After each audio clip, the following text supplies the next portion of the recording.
Selamat petang, selamat sejahtera dan salam Malaysia Madani. Dan selamat petang juga saya ucapkan kepada Datuk Dr. Mahendra Singh Nahar Singh, peserta-peserta, semua penonton dan tidak lupa juga kepada Cik Hazwani yang akan membantu sepanjang sesi ini. Saya juga ingin mengucapkan terima kasih kerana meluangkan masa untuk menyertai CDL. Saya, Dr. Liu Jan Senzeling dari Sekolah Menengah Kebangsaan Sanzac merupakan moderator pada hari ini. Sesi rasmi akan bermula tepat pada jam 3 petang. Bagi mengisi ruang menunggu ini agar lebih bermakna, seperti biasa, kita akan ada sesi perkongsian pendek daripada seorang tokoh pendidikan yang sangat dikagumi dalam dunia pendidikan. Ramai pemimpin pendidikan di negara kita adalah hasil didikan beliau. Beliau merupakan mantan pengarah IAB dan sekarang masih bergiat sebagai fellow penyelidik kanan University of Nottingham dan penasihat program pendidikan dengan beberapa organisasi, ahli Majlis Penasihat Pendidik Kebangsaan tahun 2023 hingga 2025.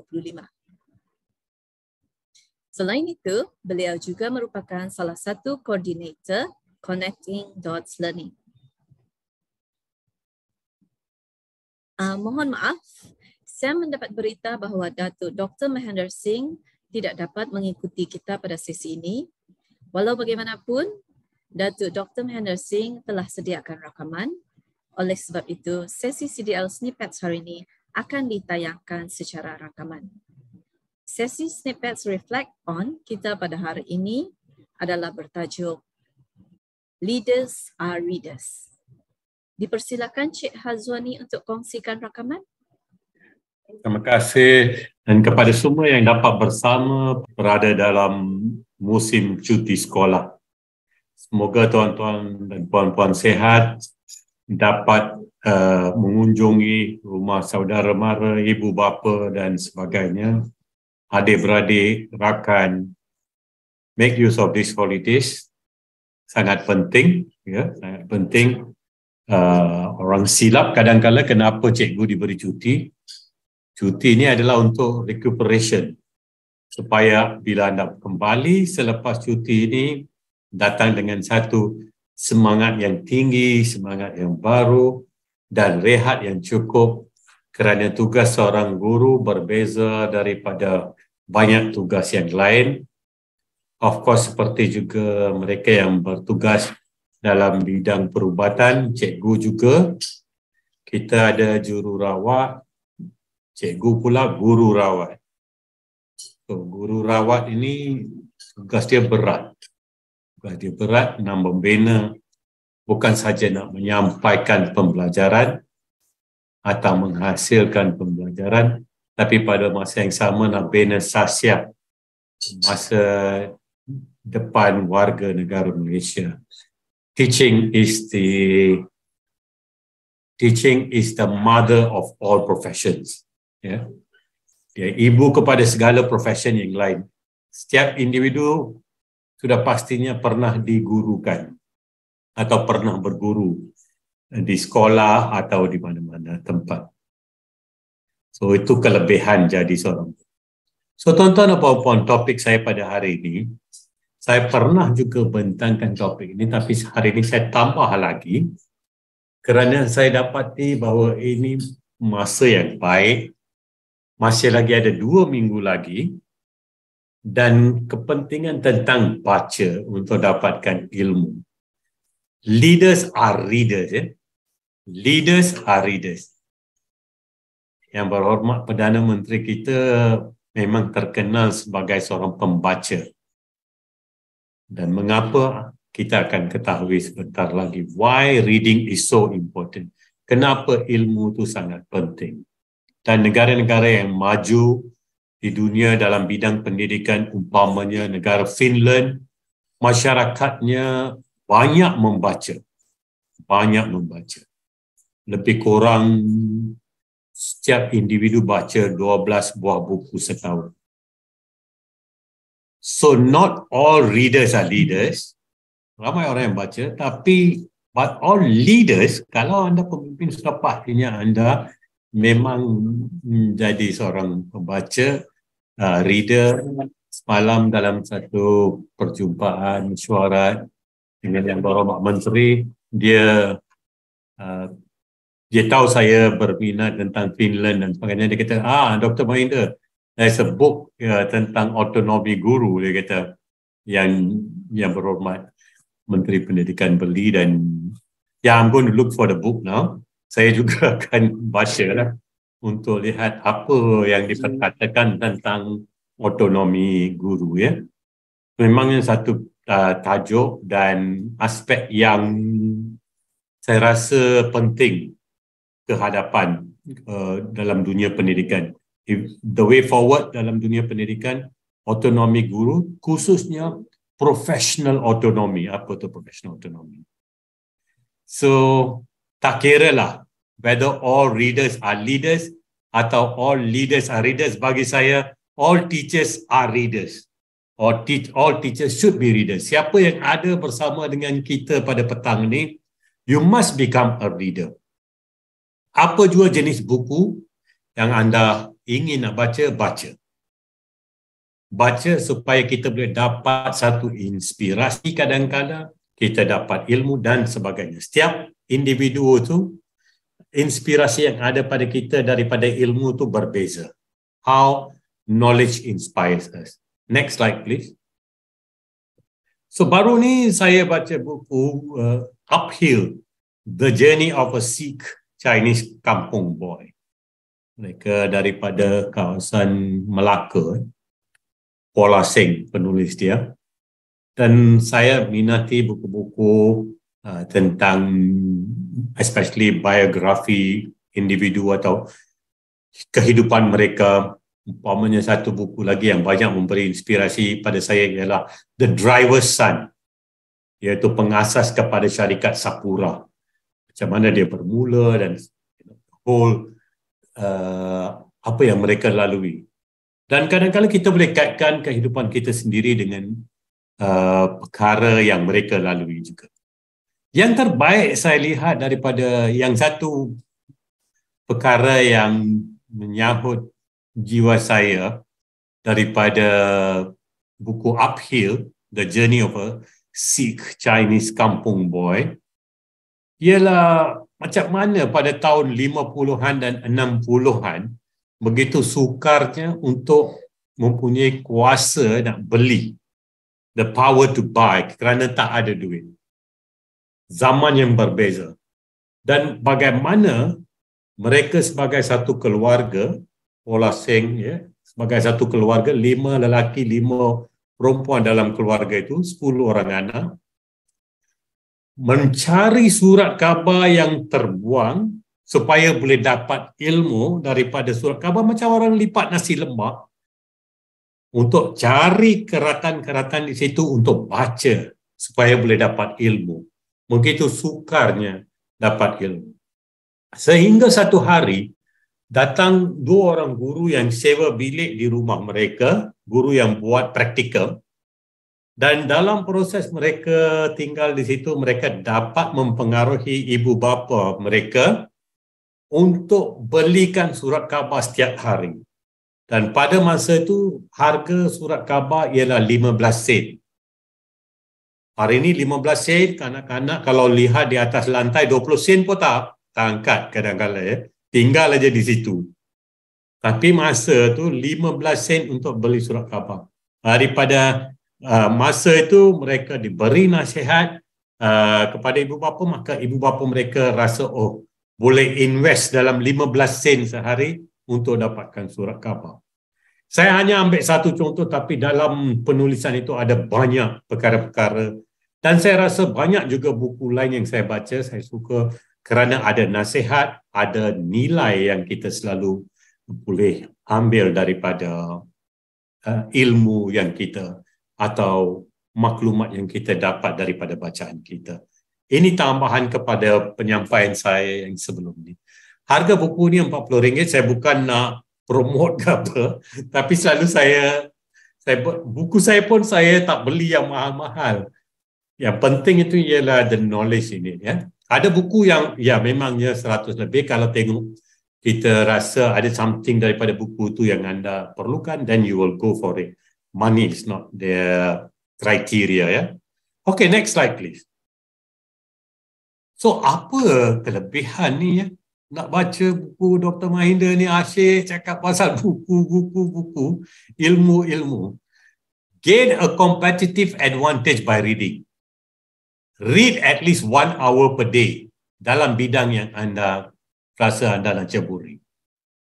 Kalau anda guru matematik, anda nak belajar apa juga tentang cara nak menjadi seorang guru matematik yang hebat. Contohnya, 1 hour a day will translate into approximately 1 book a week. Sejam sehari, sebuah buku seminggu. 1 book a week will translate into approximately 50 books over the next 12 months. Dalam setahun, 50 buah buku. Boleh pinjam daripada pusat sumber, boleh pinjam daripada rakan, tapi jangan lupa nak pulangkan balik. If you read an hour a day, 1 book per week, you will be an expert in your field within 3 years. Saya ulang semula sekali lagi. If you read an hour a day, 1 book per week, you will be an expert in your field within 3 years. Through continuous learning, you will be a national authority in 5 years. Anda akan jadi orang yang menjadi pakar rujuk dalam 5 tahun. Lebih lagi, you will be an international authority in 7 years. Saya ulang semula sekali lagi. Through continuous learning, you will be a national authority in 5 years. You will be an international authority in 7 years. So carilah ilmu tu, carilah buku untuk pembelajaran. Invest in continuous learning, the next point. Spend 3% of your salary or whatever you earn on your own professional and personal development. Kalau gaji kita RM3,000, RM30 kita belanja untuk pembangunan profesional kita. Kalau tak cukup 3% dalam sebulan, simpan untuk bulan berikut, maka dia jadi RM60. And you will use that for your own development. Sometimes a single insight, a single article written by a specialist in your field can change the direction of your career. Anda selalu dengar saya kata pada penghujung penyampaian saya, baca makalah atau jurnal dan sebagainya.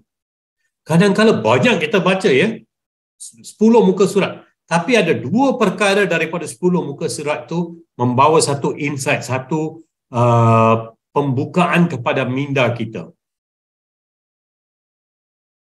Tapi yang penting, the more ideas that you expose to yourself to, the more likely you will expose yourself to the right idea at the right time. Tak tahu idea apa anda akan datang pada masa yang tertentu. So carilah idea itu. Get that idea.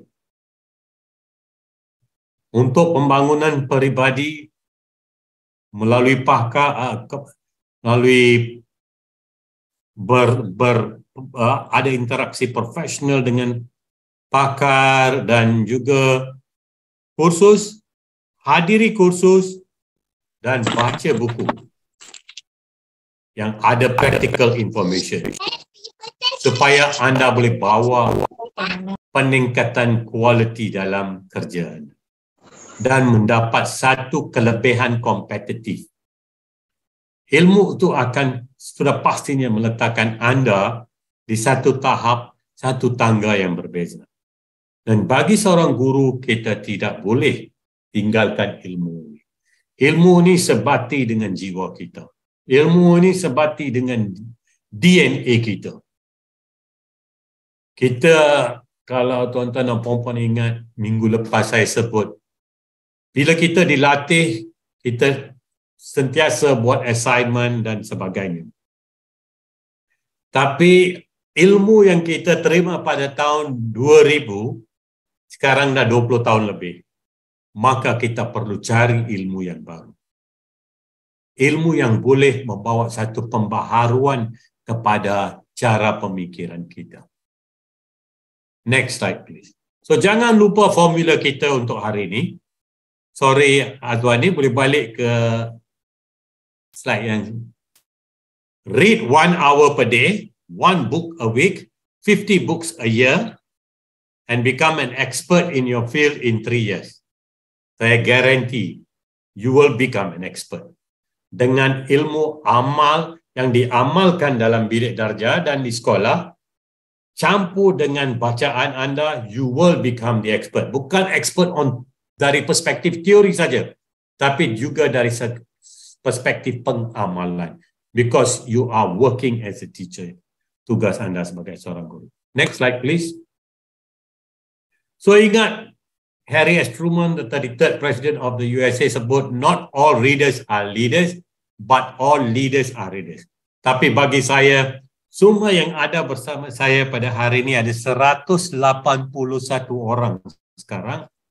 181 orang ni sudah pastinya akan jadi that reader, pembaca untuk meneroka ilmu yang baru.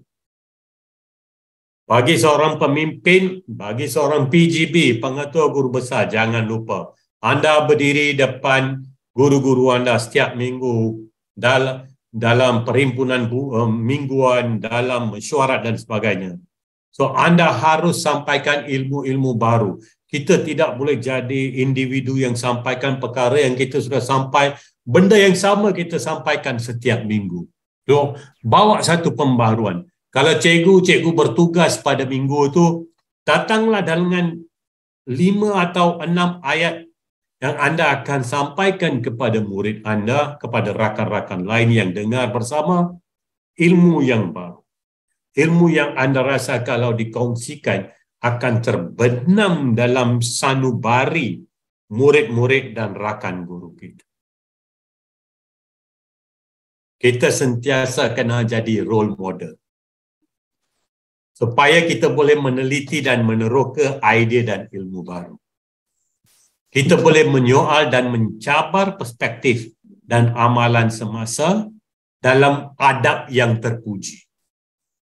Bukannya jadi penyoal kerana kita sudah baca 2 buah buku, maka kita nak tunjukkan kita sudah baca 2 buah buku. Itu tidak hasratnya. Hasratnya kita ada ilmu. Kalau ilmu kita boleh membawa satu tanda soal kepada apa yang kita sedang bincangkan atau kita sedang dengar, itu adalah perkara yang penting bagi pembangunan institusi. Kita tidak boleh jadi yes man sahaja. Kita menyoal dan mencabar perspektif dan amalan dalam adab budaya ilmu yang terpuji. So kita kedua poin yang terakhir iaitu pemangkin sebagai refleksi ya ilmu ni. Dan kalau kita dah baca, kita habiskan sebuah buku, kita rasa some sense of enjoyment ya setelah kita baca. Okay, next slide please. Sebelum kita terputus semula. Saya sebut tentang negara yang hebat seperti Finland. Masyarakat di Finland pinjam 68 juta buku pada tahun 2017 atau 2018. So, ingat, mereka daripada banyak perkara yang diminta kepada mereka, mereka kata, masyarakat Finland kata yang nombor 1 dia nak air yang bersih, nombor 2 dia nak libraries. Itu permintaan yang kedua. Bukan highway, bukan kereta api laju dan sebagainya. Itu masyarakat mereka. And they have a very new library di Helsinki yang dipanggil Ode. So, ingat, bila saya rasa bosan, saya akan baca buku.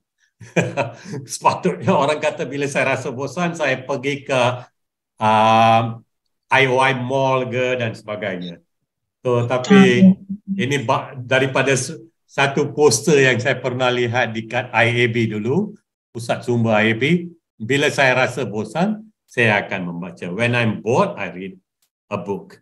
Next slide, please. So, tuan-tuan dan puan-puan, jangan lupa bahawa ilmu itu penting dan asisten saya akan bacakan ayat-ayat terakhir. If a child can learn the way we teach, maybe we should teach the way they learn. Buku adalah beban latihan untuk minda. Books are the training wheels of the minds. Okay, thank you. Asisten saya sudah bacakan. So remember, buku adalah beban latihan untuk minda. Kita boleh dapat ilmu daripada pelbagai sumber, daripada makalah, majalah dan sebagainya. So, bila kita baca buku, kata Jumpa Lahiri, seorang pengarang yang terkenal, that's the thing about books. They let you travel without moving your feet. Anda boleh dapat ilmu daripada pelbagai sumber. Itu saja daripada saya. So, thank you very much. Terima kasih atas sesi snippet study. Sorry ya, termute sekejap. Seperti biasa, Datuk Dr. Mahendra memangnya pakar motivasi dan penuh dengan quotes-quotes yang menarik. Daripada teaching is the mother profession, sehinggalah right idea at the right time. So memangnya ternyata Datuk Dr. Mahendra Singh adalah seorang leader. Dan jika kita ingin mencontohi, contohilah Datuk Dr. Mahendra Singh. Mulalah kita membaca buku. Jika anda rasa bosan, janganlah buka Netflix, bacalah buku. All teachers are readers. Justru, marilah kita sahut cabaran Datuk, iaitu amalkan membaca. Mungkin boleh bermula dengan membaca sejam sehari, kemudian sebuku seminggu, dan maka kita akan menjadi expert dalam masa 3 tahun. Dalam pada itu, semoga kita terus mengorak langkah mencari ilmu untuk menjadi pendidik yang berinovasi, berwawasan dan berilmu demi murid-murid kita. Terima kasih lagi Datuk Dr. Mahendra Singh atas sesi perkongsian tadi. Sebenarnya sangat-sangat memberi, sangat dalamlah pada diri saya. Okey, tanpa membuang masa, jom kita teruskan dengan sesi hari ini. Selamat petang sekali lagi, salam sepakat, Sabah hebat, salam Malaysia Madani. Dan selamat sejahtera kepada yang berbahagia, Datuk Dr. Amin Senin, pengasas CDL, pemotivator mingguan CDL, Datuk Dr. Mahendra Singh, penceramah jemputan pada minggu ini, iaitu Cikgu Siti Aziza Muhammad Yusof. Penyelaras CDL kita, Puan Elsie Gilok, Cikgu-Cikgu Minta Tabang, Sabah Chapter, para pegawai JPN, pegawai-pegawai PPD, para pengetua, para guru besar. Semua para pendidik dan guru-guru di seluruh Sabah khasnya dan di seluruh pelosok Malaysia. Saya, Cleo Ann Yujan Senzeling, dari Sekolah Menengah Kebangsaan Senzek, akan menjadi moderator pada hari ini. Selamat bertemu sekali lagi dalam sesi CDL siri ke-22. Cikgu Minta Tabang yang juga bermakna Cikgu bantu Cikgu. Untuk pengetahuan semua, Minta Tabang adalah bahasa suku kaum etnik Sabah. CDL ini adalah satu sesi perkongsian ilmu yang dijalankan secara bersiri menerusi siri hands-on online session. Tuan-tuan dan puan-puan, para pendidik sekalian, sebagai makluman kepada yang baru pertama kali bersama kita, objektif CDL hands-on ini adalah seperti tertera di skrin, iaitu pertamanya, untuk berkongsi ilmu dan kemahiran, diikuti dengan membangunkan kompetensi guru, meningkatkan keupayaan, membina jalinan dan jaringan berterusan. Kepada peserta yang ingin mendapatkan maklumat berterusan, Anda boleh mendaftar menjadi ahli CDL dan melayari www.connectingdots.my.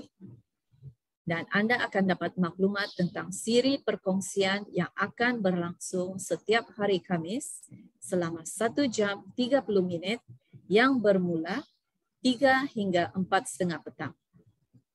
Seperti yang Anda hadapi sebentar tadi, sesi Zoom dibuka pada jam 2:30 petang dan pada jam 2:40 petang merupakan perkongsian daripada pakar motivasi Datuk Dr. Mahendra Singh menerusi CDL Snippets. Seterusnya, saya mengambil kesempatan ini untuk memperkenalkan Cikgu Siti Azizah Muhammad Yusof dari Sekolah Menengah Olsen yang akan membuat perkongsian dengan kita pada petang ini. Untuk makluman semua, Cikgu Siti Azizah Muhammad Yusof merupakan guru option biologi dan kimia yang telah mula mengajar sejak tahun 2000 lagi.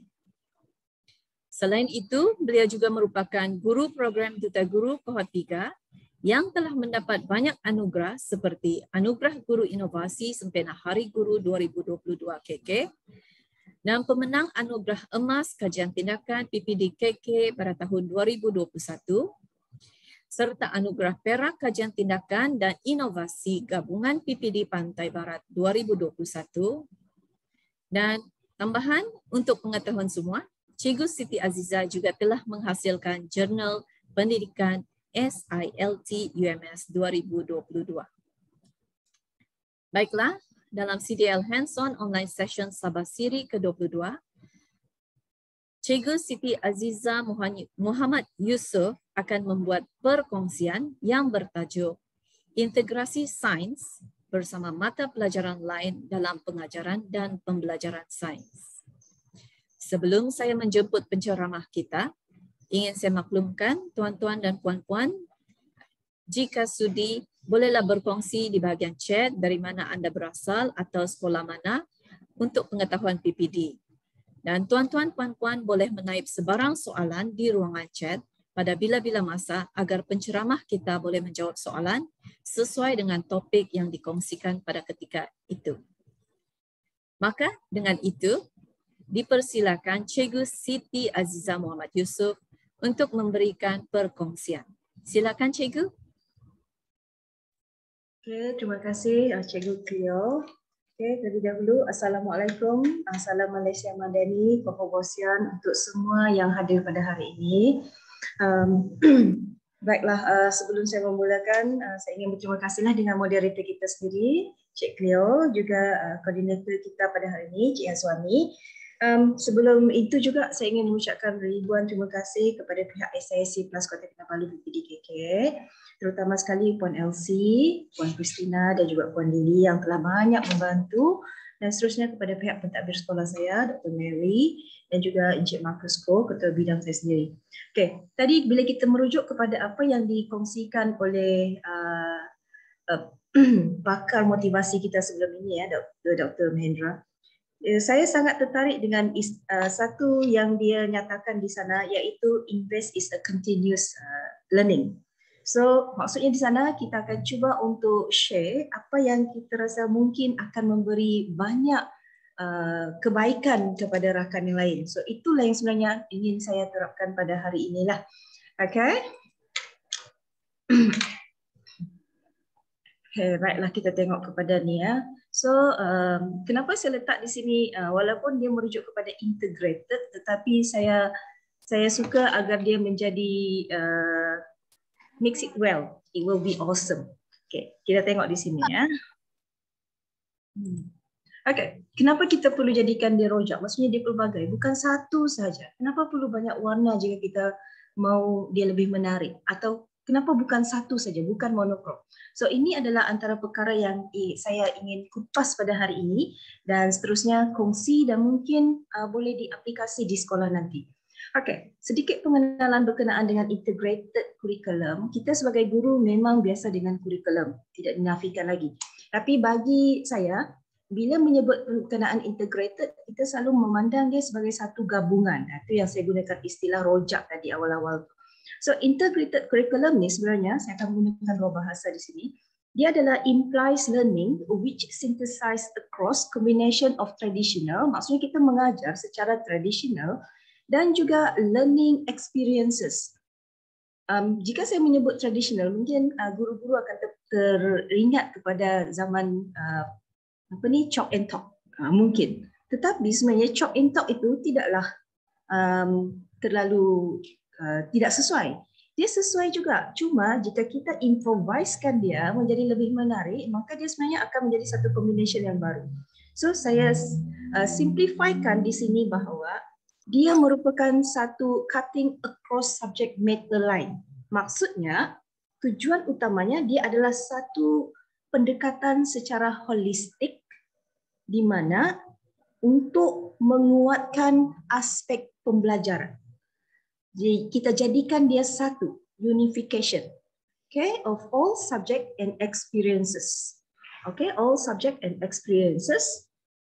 Dan dalam konteks yang ingin saya tekankan di sini, kurikulum itu bukan satu, tetapi gabungan beberapa subjek ataupun areas ataupun disiplin agar pelajar kita boleh membuat hubung kait dan engage dalam banyak disiplin sekaligus dan bermakna. Itu yang paling penting, bermakna. Dengan emphasizing penggunaan STEM dan STEAM. Okay, STEM dan STEAM. Okay, kenapa integrated curriculum? So perkara yang pertama ialah ingat, satu bagus juga, tapi dua atau lebih lagi bagus. Bagaimana? So kita integratedkan ideas beberapa subjek di dalam proses pengajaran. Bila kita buat, mungkin di kelas, mungkin semasa conducting the task ataupun tugasan kepada murid, dan juga mungkin semasa kita melakukan aktiviti itu, planning the activity. So siapa yang terlibat? Di sinilah kita semua berfungsi. Guru-guru dan juga community. Kenapa saya sebut community di sini? Maksudnya kita guru yang berada di sekolah, pastinya kita memerlukan bantuan bukan setakat pentadbir sekolah sahaja. Malah mungkin pihak di luar sana. Jadi mungkin saya bolehlah emphasizekan di sini pihak daripada PPD, SIC Plus untuk subjek masing-masing. Dan mungkin juga pihak-pihak lain yang berkenaan. Okey, kita lihat kepada kepentingannya. So, macam yang kita sudah sebut sebelum ini, integrated curriculum adalah gabungan beberapa mata pelajaran ataupun disiplin atau idea. Contoh, gabungkan aktiviti PBD dan PBL agar ia menjadi selaras. Saya ambil contoh yang saya pernah buat. Sains dan PSB. Dia menarik ya. Sains dan matematik. Ataupun sains dan bahasa atau dengan mana-mana subjek yang lain. Okay. Kenapa kita mahu dia jadi begini? So, perkara sebenarnya adalah kerana kita boleh mengajar dengan pelbagai cara yang lebih kreatif.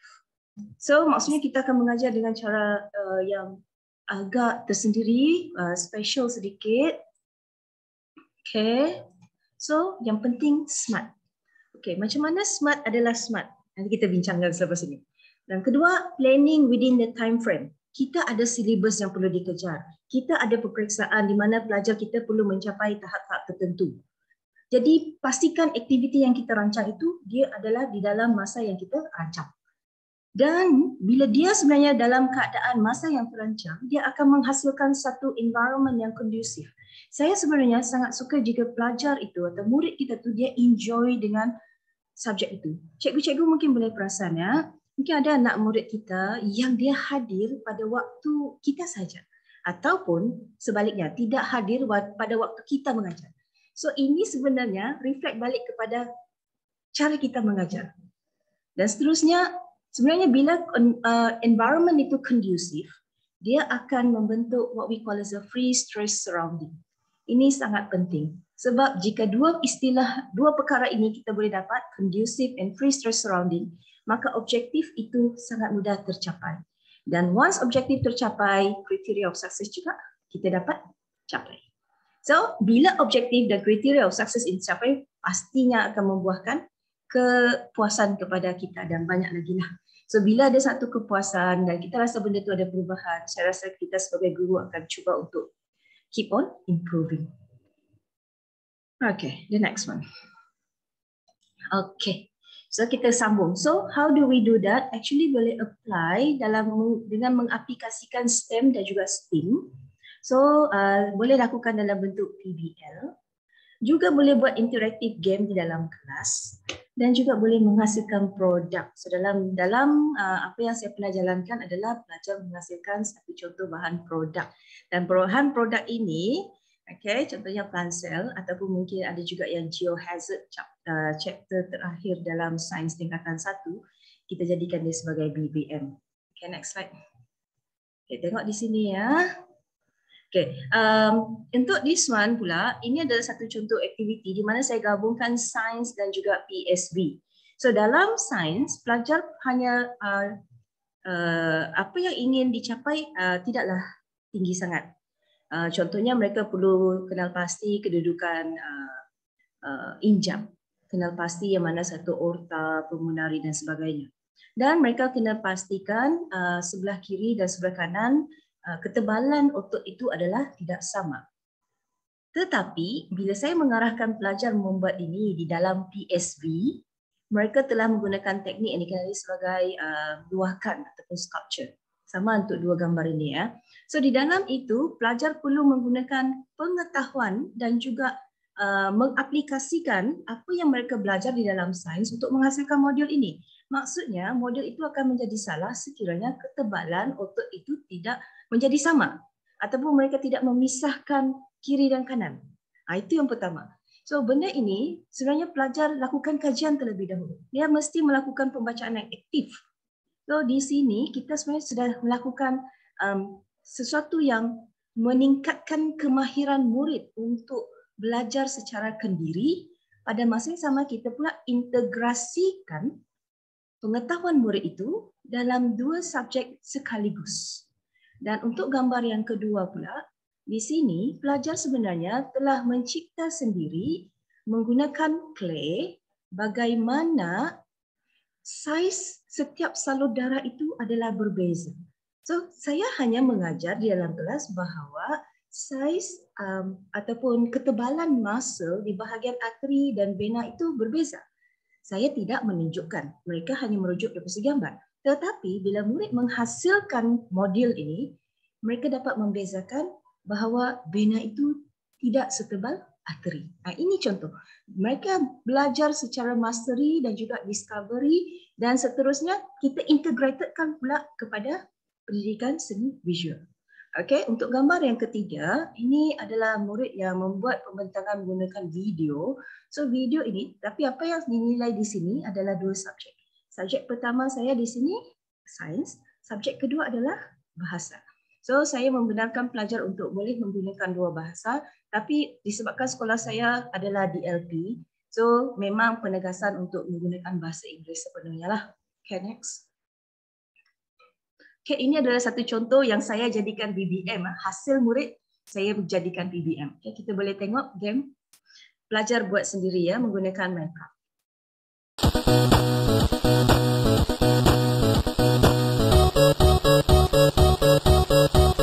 Dan ini adalah kerja PBL ya.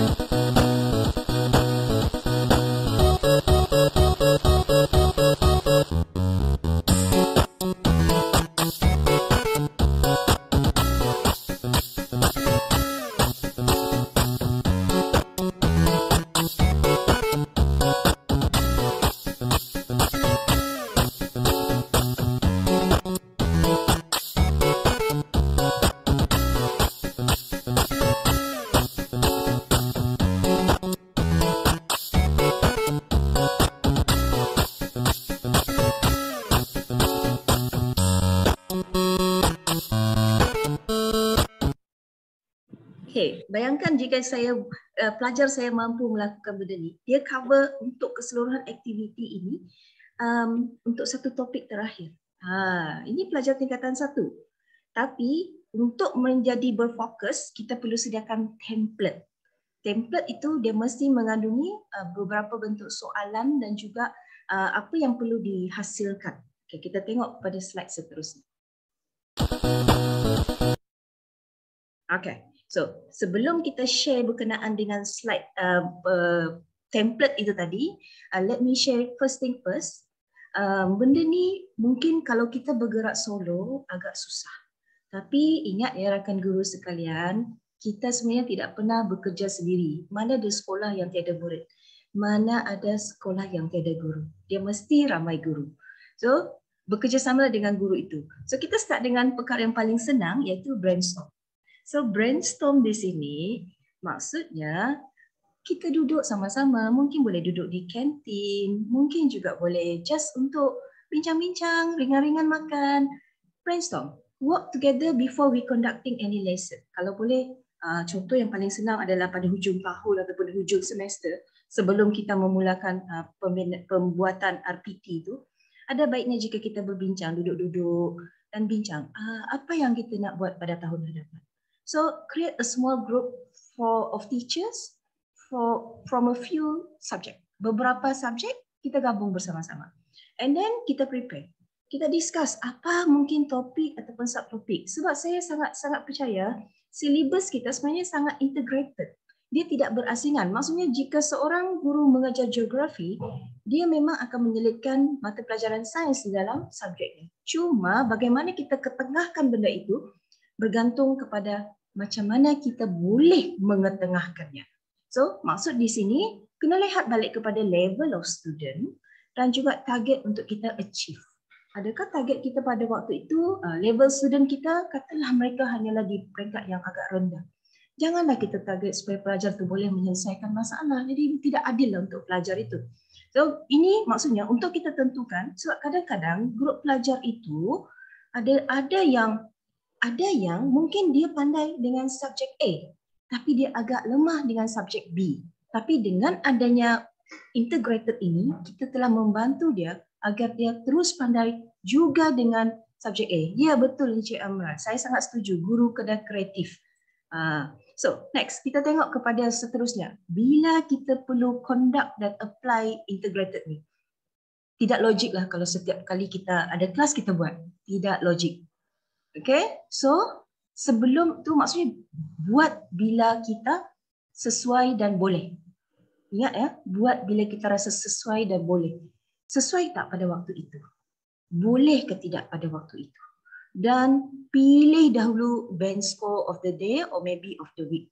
Sebab dia bergantung kepada jangka masa bila kita mau buat. Jangan terlalu rendah, jangan terlalu tinggi. Lihat dulu apa pencapaian pelajar sebelum itu. Okay, next. Okay, so ini adalah satu contoh resource macam mana saya cuba integratedkan subjek saya. Okay.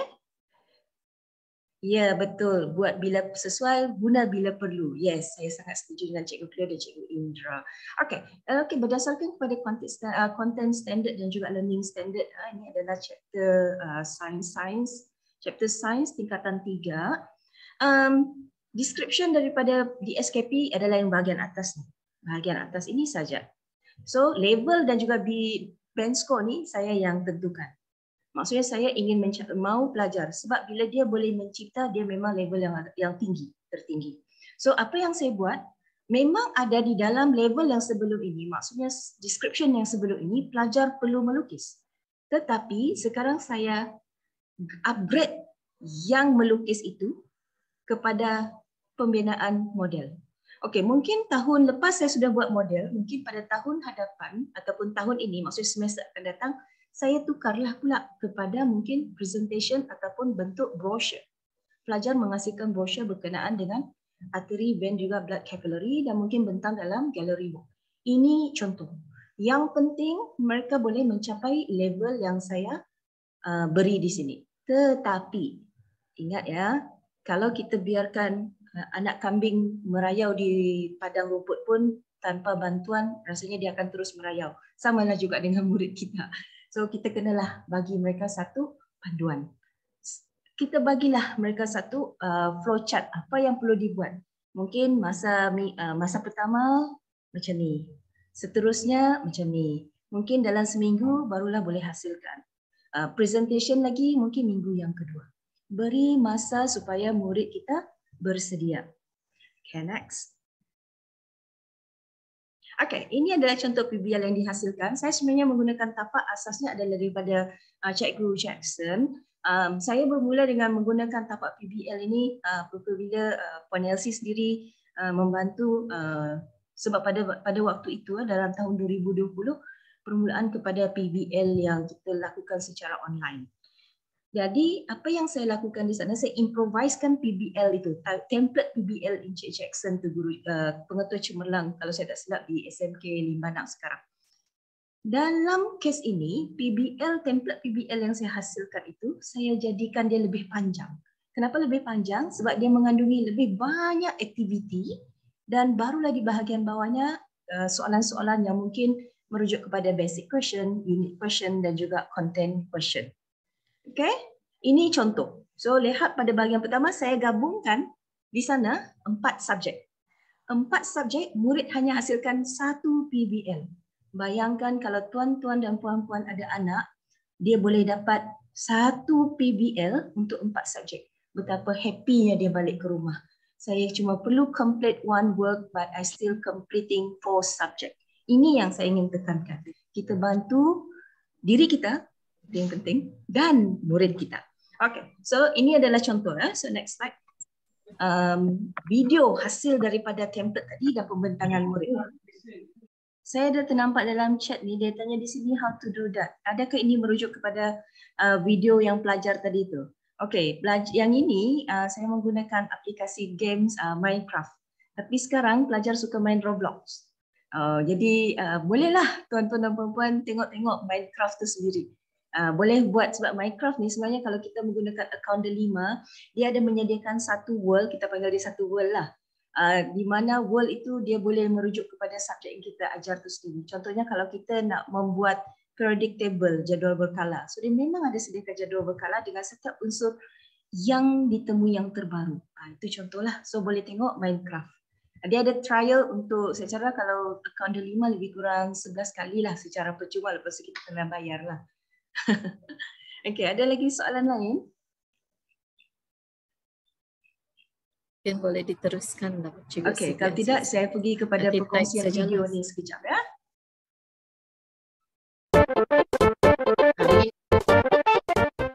Hi, so today our group Amina, India, Agri, Faith, Krishma, Nadira and I and Denise will be discussing about Cikgu boleh terus tulis di chat, saya boleh baca dan based jawab on the soalan. theme Energy and Sustainability in Life and the topic of electricity and magnetism. So essentially, the objective of this PBL project includes to recall, understand and explain about electricity and magnetism, as well as applying safe knowledge in daily tasks, specifically in the context of problem solving and decision making.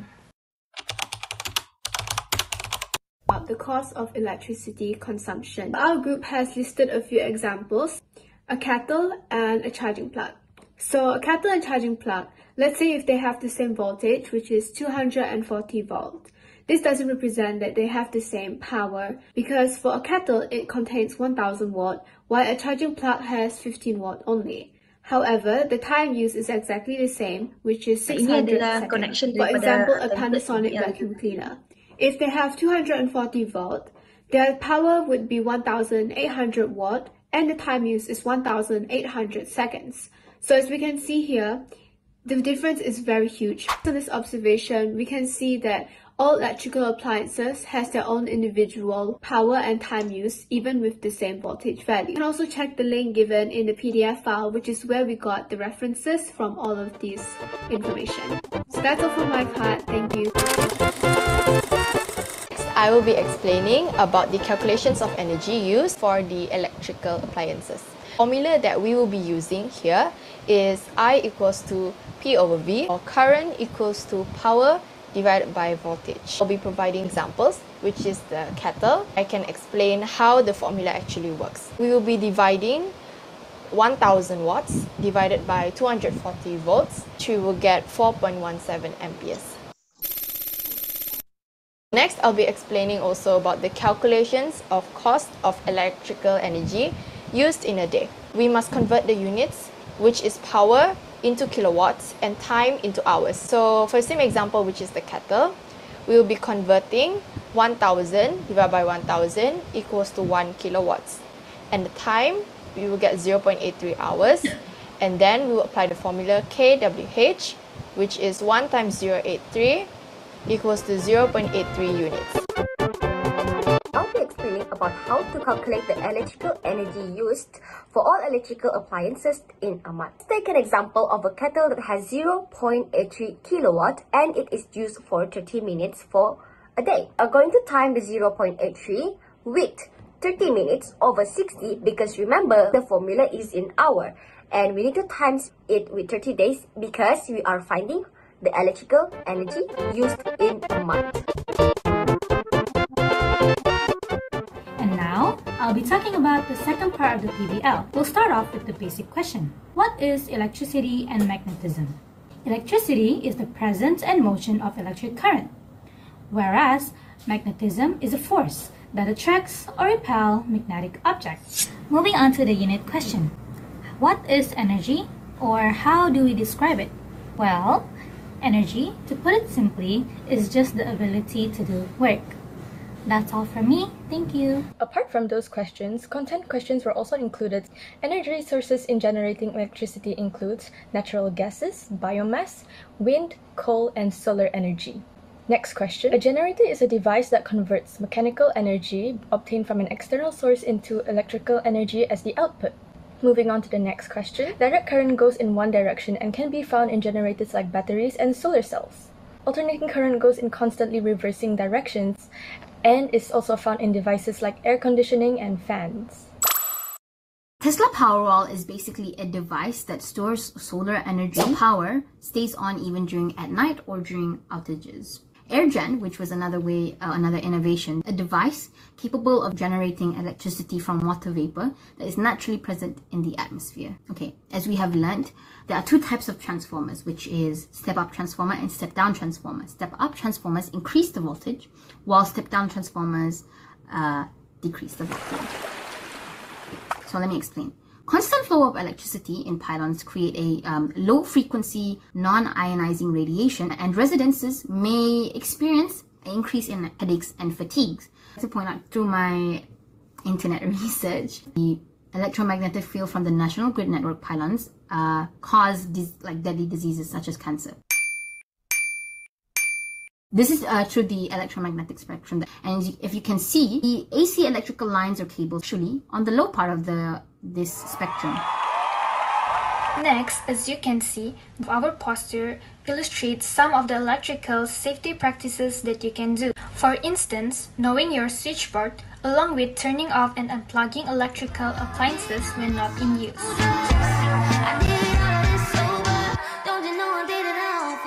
Okay, so ini macam mana kita cuba untuk integrated to other subject. So saya bagi contoh saja di sini ya. Guru-guru boleh buat apa saja yang guru rasa sesuai berkenaan dengan subjek ini. So untuk saya, sebab saya lebih kepada guru sains, bio, maka saya sangat suka dengan bio art ataupun realistic drawing. So contohnya, kalau sebelum ini kita bagi pelajar lukis bunga, struktur bunga, bunga sejalah macam mana yang kita nampak. Tapi apa salahnya jika mereka membuat dalam bentuk realistic drawing dan nilailah itu di dalam PSP. So 2 dalam 1. Mungkin juga dalam pelajaran matematik ataupun bahasa dan juga pendidikan moral ataupun pendidikan Islam. Kita letak di sana nilai-nilai seperti menghargai, bersyukur dengan Tuhan dan sebagainya. Ya, betul Cikgu Nolia. Kita ikutlah kreativiti guru sebab benda ini adalah daripada kita sendiri. Okay, next. Okay, ini contoh yang saya cuba buat. Okay, untuk subjek sains tingkatan 3, tajuk radioactivity. So saya gabungkan dengan subjek sejarah. Sebab di dalam bahagian awal tajuk radioactivity itu dia memang ada bertanya dengan para sejarawan ataupun saintis yang sebenarnya terlibat dalam penghasilan ataupun penemuan radioactivity. So bolehlah di sana guru sejarah sebenarnya terlibat sepenuhnya. So and then kita pergi pula ke dalam bahasa. Sekiranya anda menggunakan mengajar dalam bahasa Malaysia, murid juga mengajar dalam bahasa Malaysia, gunalah bahasa Malaysia. Sekiranya dalam bentuk DLP, maka gunakanlah bahasa Inggeris. Dan jika dia melibatkan dalam topik radioaktiviti ni, dia memang ada satu pengiraan. Contohnya adalah jangka hayat, separuh hayat dan sebagainya. So bolehlah kita gunakan juga matematik. Untuk itu, bila kita menggabungkan subjek-subjek ini, guru-guru kena buat yang pertama sekali, berilah satu tajuk aktiviti yang paling am. Yang maksudnya boleh meliputi semua subjek yang kita sebut itu tadi. Okay, so mungkin untuk saya, ya sains mula gabung. Ya, betul. Mungkin boleh juga. Buat masa ni saya hanya ada beberapa subjek saja ya Cikgu Wan. Saya cuma ada untuk sains, PSP dan juga bahasa dan maths. So memang sangat-sangat sikit lah. Sebab saya baru memulakan integrasi ni tahun lepas. Tapi saya sudah try and error daripada tahun 2020 lah. Okay, saya sambung balik semula ya. So katalah untuk sains, saya cuma mungkin boleh buat PBD. Maksudnya dalam kelas. Tetapi mungkin untuk subjek lain, mungkin dia boleh pergi PBL. Bergantunglah. Maksudnya begitu. Oh, ya Cikgu Nurul Huda. Ya, memang pengatur biasanya memang ramai pengatur yang suka gabungan kemenjadian PBL ini. Okey, seterusnya kita lihat pula jangka masa. Saya rasa kalau PBD sehari 2 hari, 1 masa 2 masa mencukupi. Tapi PBL bagilah dalam seminggu atau 2 minggu. Dan lihat juga kepada tahap pencapaian. Kalau mengikut sains, radioaktiviti ini, tahap pencapaian tertingginya adalah 4 saja. Ini berdasarkan penilaian saya.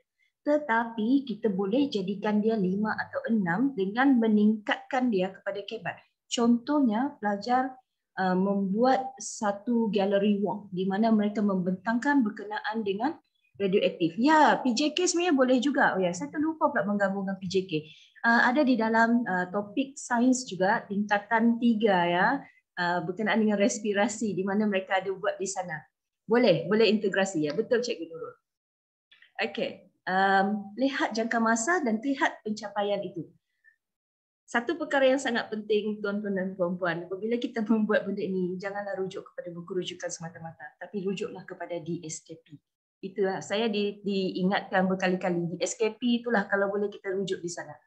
So, lihat dan jika ditakdirkan pula mungkin dalam RPT kita itu kan jangka masa itu berbeza. Tak apa, kita boleh berbincang dengan pihak pentadbir. Ini kita ulang balik kepada yang tadi.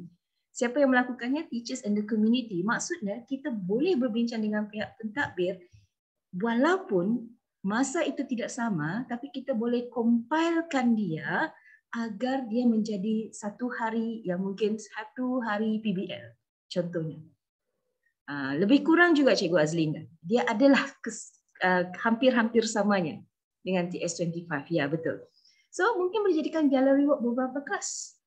Jangan, macam tadilah cikgu banyak yang cikgu menyatakan, dia adalah mengikut kreativiti kan. So, maksudnya janganlah kita terikat kepada ni. Kita ni adalah guru yang kreatif. Saya percaya semua guru adalah kreatif. Yang paling penting ya, buatlah dokumentasi untuk guru-guru sendiri. Kenapa? Bila kita buat dokumentasi, rujukan untuk diri sendiri. Itu yang paling penting. Rujukan di masa depan. Sebab macam saya sendirilah, saya bermula dengan benda yang try and error. Lepas itu tahun pertama, tahun kedua masih juga selit-selitkan. Tahun ketiga baru dia nampak ada sikit smooth. Tahun keempat, insya-Allah tahun ini, saya tengok keberkesanannya pula. Okey? Dan mungkin jika guru-guru bolehlah juga nanti kita buat open classroom kemenjadian ini. Dokumentasi itu sebenarnya bergantung pada cikgu. Cikgu boleh buat dia dalam bentuk template itu tadi, hasil kerja murid. Mungkin juga cikgu boleh buat dalam bentuk pre and post test lah.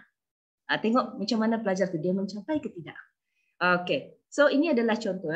So saya rasa lepas ni kita boleh share, cikgu-cikgu boleh try untuk bagi satu cadangan dan lepas tu kita bincang bersama-sama.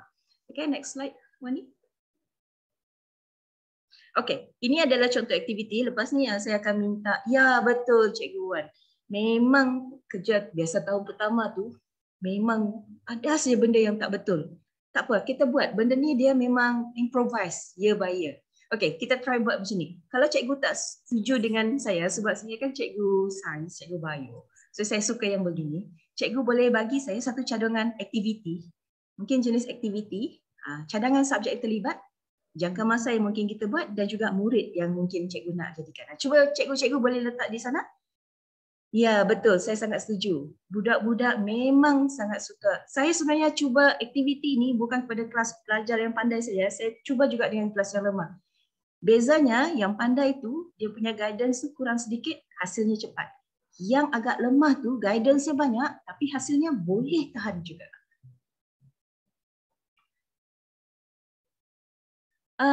Boleh, dalam PDPC harian pun boleh. Saya buat dua-dua. PBD pun saya buat, PBL saya buat, PDPC biasa-biasa pun saya buat.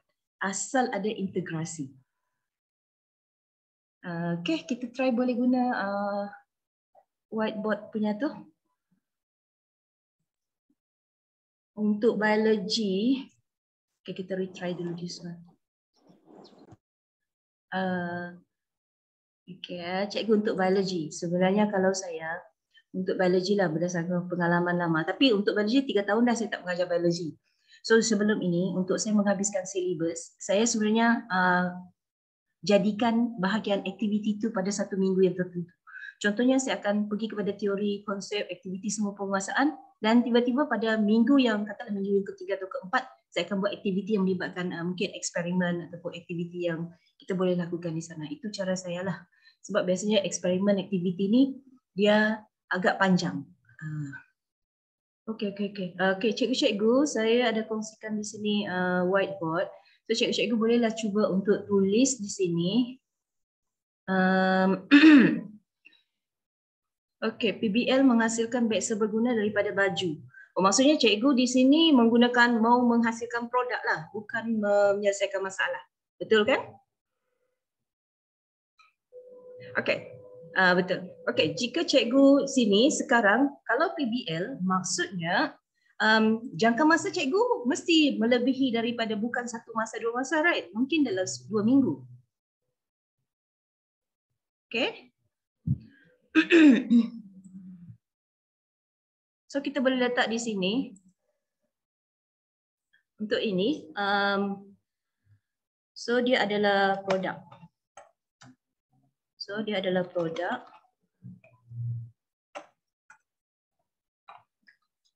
Okey.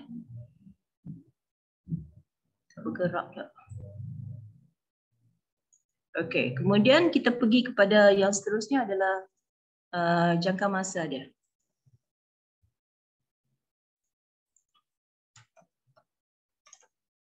Katalah cikgu untuk jangka masa ni, dia tak keluar ni.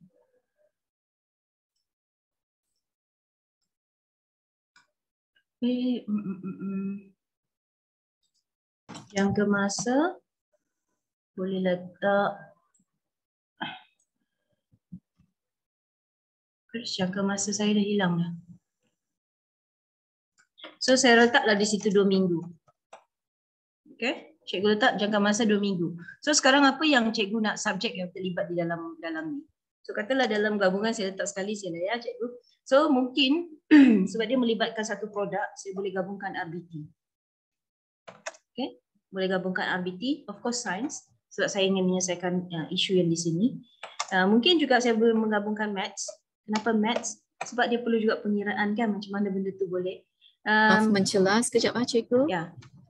Cikgu guru-guru lain dapat nampak apa yang Cikgu Siti Aziza kongsikan? Boleh. Tak nampak. Oh. Boleh nampak. Tak nampak. Okey. Saya besarkan macam ni nampak?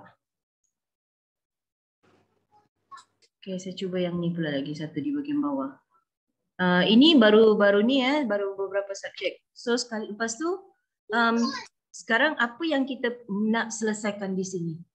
Ada yang tak nampak. Boleh besarkan ke ni? Okey.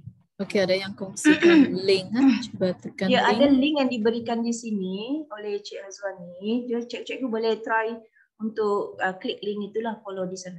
Ya, boleh tarik whiteboard tu betul. Okey.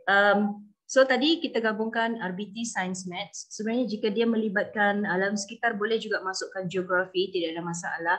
Sekiranya puan-puan mahu dia lebih macam ada integrasi, boleh juga masukkan sejarah. Kenapa? Dia nampak macam lucu, tapi kalau murid itu buat satu kajian di manakah bermulanya penggunaan beg, dia agak dapat banyak informasi yang lucu-lucu. Macam saya lah sendiri. Sebelum saya buat kajian yang pelajar tadi itu bentangkan, saya selalu beranggapan bahawa pyrene yang disebabkan oleh elektromagnetik tu akan menyebabkan kanser. Tapi bila pelajar tu bagi saya banyak research, actually very rare. So baru saya patutlah sebenarnya kerajaan benarkan juga ada rumah yang dibuat di area-area yang menggunakan yang ada grid nasional tu. Baru kita nampak kan. Okay, ini maksud dia. So macam tadilah, jika pelajar tu dia nampak macam tidak ada connection dengan apa yang dia belajar di sekolah. Tapi bayangkan jika dia membuat satu kajian, permulaan penggunaan beg. Adakah permulaan itu betul-betul berlaku di zaman wanita England dahulu, British dahulu.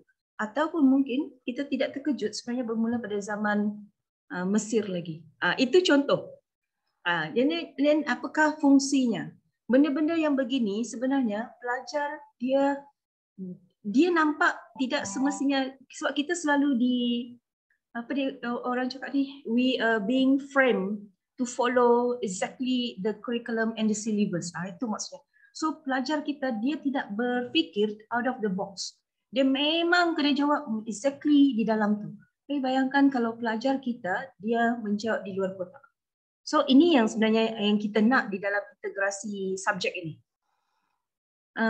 Okay, saya try tengok kalau ada lagi chat-chat di dalam. Minta maaf lah cikgu yang ni sebab saya ni sebenarnya betul serang lah sebab saya baru kali kedua try and error menggunakan whiteboard ni. Ini mungkin adalah nampak di sini. Okay, mungkin cikgu boleh juga tanya soalan di dalam chat di sini jika ada lagi soalan. Okay, walau bagaimanapun yang paling penting ya cikgu-cikgu, yang paling penting kita share di SKP itu, rujuk di SKP itu bukan di SKP subjek kita saja. Kita share lah di SKP itu dengan mana-mana subjek yang kita ingin integrate. Tapi perlu saya tekankan, janganlah buat integrasi itu tingkatan 2 dan tingkatan 3, tingkatan 3 dan tingkatan 4. Nanti bukan setakat murid yang pening, cikgu sendiri pun akan pening. So kalau yang baiknya biarlah ikut dalam tingkatan itu sendiri sajalah. Maksudnya integrasi untuk katalah cikgu try dengan satu kelas. Bukan kalau cikgu ada mengajar 3 kelas, janganlah cuba untuk 3 kelas. Bermulalah dengan satu kelas dahulu. Okay? Satu kelas di tingkatan yang sama. So sekiranya cikgu mengajar tingkatan 1, katalah 1 tulip, 1 petunia, 1 violet, 3 kelas. Jadi cikgu mungkin mahu dengan 1 petunia. Maka cikgu mulalah dengan subjek-subjek integrasikan di 1 petunia itu. Dan ya, betul. Maksudnya kena integrasikan. Dan janganlah cikgu nak pilih sebab murid kita ada katalah 7-8 subjek di situ, kita pun mahu 7-8 subjek. Tidak perlu. Mulalah dengan 2 atau 3 dulu. Okay, mula dengan sikit dulu. Yalah, macam orang cakap lah. Sikit-sikit lama-lama jadi bukit juga kan. Macam itulah ya. So, cikgu ada apa-apa soalan lagi? Ya mungkin pada masa akan datang, saya mungkin bolehlah nanti akan datang bila saya ada kelapangan. Saya akan cuba kongsilah satu contoh di mana kita boleh buat integrasi yang spesifik macam mana saya buat sebelum ini lah. Saya akan cuba kongsikan juga di SKP yang saya gunakan untuk 2 subjek. Okay, saya gunakan adalah PSB dan juga sains. Ya, terima kasih cikgu semua. Ya, cikgu-cikgu pun mana tahu yang sudah pernah buat benda yang sama kan, boleh juga berkongsi semula dengan kami di sinilah. Inilah tujuan yang minta tabang ni sebenarnya, guru bantu guru. Okay, saya serahkan kembali kepada moderator kita, Cik Leo. Tahniah cikgu. Wah, tidak sangka kita ada sebanyak 480 peserta yang mengikuti Cikgu Siti Aziza. Hebat, hebat. Dan dilihat di sini daripada chat-chat, sememangnya guru-guru peserta-peserta yang join juga merupakan adalah guru-guru yang hebat. Di mana feedback-feedback yang mereka berikan, seperti mereka pun pernah mengalaminya, pernah buat integrated STEM ni. STEAM, akronim kepada Science, Technology, Engineering, Arts dan Mathematics. Saya setuju dengan mix it all, it will be awesome. Tetapi hati-hati dengan mixing dia tu kan Cikgu Siti Aziza. Kalau kita mix warnanya, seperti gaulkan semua warna dalam satu balang tu, confirm dia akan jadi semua hitam. Tapi kita harus pandai mix dia supaya dia menjadi satu pelangi. Susun warna dia lebih harmoni. Betul kata Cikgu Siti Aziza. Maksud mix dia tu, dia seperti mix macam pelangi lah kan, warna-warna. Warna ni seperti mata pelajaran yang berbeza. Betul-betul. Sebab orang-orang bagi tahu, ini saya suka ni. Dia kata integrated STEM memang sangat menyeronokkan, dia saving the time. Ya, sebab itulah saya tekankan tadi yang time frame tu. Bukan apa, kita ni bertugas sebagai guru. Memang antara isu-isunya banyak sangat yang benda yang kita kena selesaikan di luar daripada kelas. Jadi untuk kita boleh orang kata cover up lah masa kita di kelas dan di luar kelas tu, apa salahnya kalau kita improvise cara kita mengajar. So one of the best way is actually integrated. Ya betul, saya suka ni Cik Zazalin, integrated the ideas. Saya cubalah nanti kongsikan ini mungkin jika perlu dengan grup di sini. Jadi mungkin grup ini boleh juga kongsikan balik di inilah. Sebab saya pun ada 2 sesi, saya tak pasti tu yang 2 sesi tu. Okay, nampaknya Cikgu Siti Aziza pun banyak peminat, ada yang minta nombor telefon. Okey, ya memang murid sangat suka mungkin penggunaan selepas ICT. ni bolehlah menghubungi Cikgu Siti Aziza. Ya betul-betul. Saya sebenarnya di dalam kelas saya ada hari dalam seminggu yang murid boleh bawa handphone. Kalau mak berkenal lah ni. Tapi sebab kita tahu pun handphone tidak dibenarkan kan. Jadi apa yang saya buat adalah saya menjadi security untuk menjaga handphone jugalah. So bolehlah maksudnya selepas kelas saya akan tutup balik handphone. So guru-guru ya gunalah ICT itu sepenuhnya, sentiasa terapkan dengan murid-murid kita bahawa supaya mereka tahu di mana bahan itu perlu dirujuk supaya dia tidak sesat lah, bukan nanti dia rujuk ke tempat yang lain. Ya, terima kasih juga semua kerana sudi datang mendengar pada hari ini. Dan juga ada yang saya nampak feedbacknya, idenya tu pun saya pun terfikir, oh bagus juga nih, nanti saya boleh cuba juga. Ya. Okey, terima kasih. Okey, terima kasih juga kepada peserta-peserta yang telah turut serta, dan sememangnya perkongsian Cikgu Siti Aziza tadi menyebabkan saya sangat bersyukur kerana dapat pelajari beberapa teknik integrasi mata pelajaran untuk meningkatkan lagi kualiti PDPC kita. Diharapkan perkongsian ini dapat membantu guru-guru berkolaborasi dan menjadikan integrasi mata pelajaran ini satu amalan. Sekiranya ingin mencari Cikgu Siti Aziza, dia berada di SMO Sen. Boleh hubungi saja dia. Dan mungkin boleh minta, ajak dia sekali untuk buat satu open classroom sekali. Boleh. Betul kan Cikgu Siti Aziza? Boleh sama-sama belajar. Open classroom sebab kita mau belajar bersama-sama. PLC bersama-sama pun boleh kan Cikgu? Boleh. Saya kena minta pertolongan daripada Puan Elsie tu dengan Puan Christina dan Puan Lily juga. Oh ya betul. Sekolah rendah, sekolah menengah, dua-dua boleh apply ya Cikgu. Tiada beza juga tu. Okey, sementara kita tunggu lagi, mungkin ada soalan untuk Cikgu Siti Aziza sebelum kita mengakhiri perkongsian Cikgu Siti Aziza. Ya, bengkel apa semua saya rasa nanti saya akan menyerahkan kepada pihak SIC Plus juga grup Mita Tabang untuk mungkin perkongsian yang seterusnya lah akan datang insya-Allah. Ada CCTV didik KPM, boleh tak buat dari sana, dia tanya.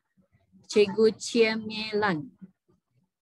Oh, itu saya merujuk kepada Puan Elsie tu. Kan Puan Elsie. Okey, kita mengucapkan ribuan terima kasih kepada Cikgu Siti Aziza sekali lagi atas sesi hands-on yang sungguh bermakna tadi. Mohon semua guru mengisi maklum balas dan kehadiran melalui link yang telah dikongsikan di ruangan chat, okey, dan e-sijil akan dihantar melalui email setelah Google Form tersebut lengkap diisi. Terima kasih ya. Tuan-tuan dan puan-puan, untuk makluman awal, minggu hadapan merupakan siri ke-23. Kita akan bertemu Cikgu Desmond Sandung dengan tajuknya School Based PLAY atau play dan power of SRF. Okay, jangan lupa Cikgu Desmond Sandum merupakan cikgu daripada JPN Sabah. Okay. Okay, jangan risau, pemakluman melalui WhatsApp dan Telegram akan dikongsikan juga. Sekali lagi diingatkan, jangan lupa isi kehadiran yang dikongsikan di dalam chat. Saya ingin mengambil kesempatan ini mengucapkan terima kasih kerana diberi peluang menjadi moderator dan juga saya menyusun 10 jari memohon kemaafan jika ada terlanjur kata, terkasar bahasa atau sebarang kekurangan. Sebelum kita bersurai, marilah kita mengambil gambar untuk kenang-kenangan dan bukti kehadiran. Diminta semua untuk peserta-peserta untuk on kamera dan senyum sehingga siap diambil. Okey, mohon bantuan Cik Hazwani. Okey. Semua on kamera. Okey. Ya, cikgu-cikgu senyum sekejap ya. Okey. 1, 2, 3. Sekali lagi, 1, 2, 3. Okay, senyum cikgu-cikgu, 1, 2, 3. Okay, another one, 1, 2, 3. Okay, sentiasa senyum, kita ada 49 muka surat Cikgu Azwani akan tekan. So, sentiasa senyum sehingga selesai. Okay, semua sudah. Okay, semua sudah. Terima kasih Azwani. Terima kasih semua peserta. Terima kasih Cikgu Siti Aziza dan jumpa lagi minggu hadapan. Bye.